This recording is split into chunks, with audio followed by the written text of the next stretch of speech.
غازی علم الدین کا جب جنازہ جا رہا تھا تو محدث الوری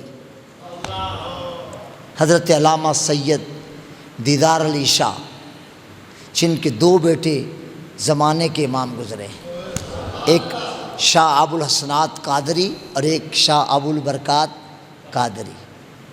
ایک صاحب تو جس سال میں پیدا ہوا اس سال ان کی وفات ہو گئی، مولانا ابو الحسنات کی، اور دوسرے صاحب کی میں نے زیارتیں کی، ان کی 1978 میں وفات ہوئی۔ یہ شہزادی ان کو دیکھ کر یقین آتا تھا کہ جن سے انہوں نے تربیت پائی ہے وہ کیسا عظیم الشان امام ہوگا، یعنی امام احمد رضا کے شاگرد بھی تھے، خلیفہ بھی تھے۔ ان کے ابا جان مولانا ابو محمد سید دیدار علی شاہ صاحب محدث الوری، جنازہ جا رہا تھا غازی علم الدین کا، کہنے لگے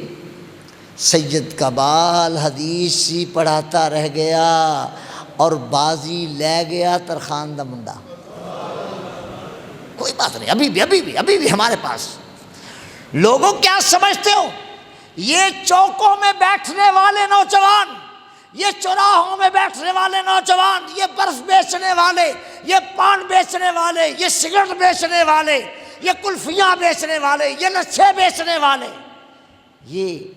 یہ رکشے چلانے والے، چنچیاں، یہ کرائے کی گاڑیاں چلانے والے، خدا کی قسم علماء کو بھی کہتا ہوں یہ وہ ہیں جو ہماری بھی لاج رکھ لیتے ہیں، یہ وہ ہیں جو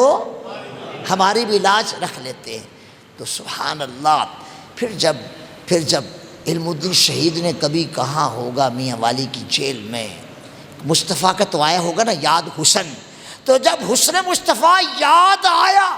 تو زبان سے کیا نکلا،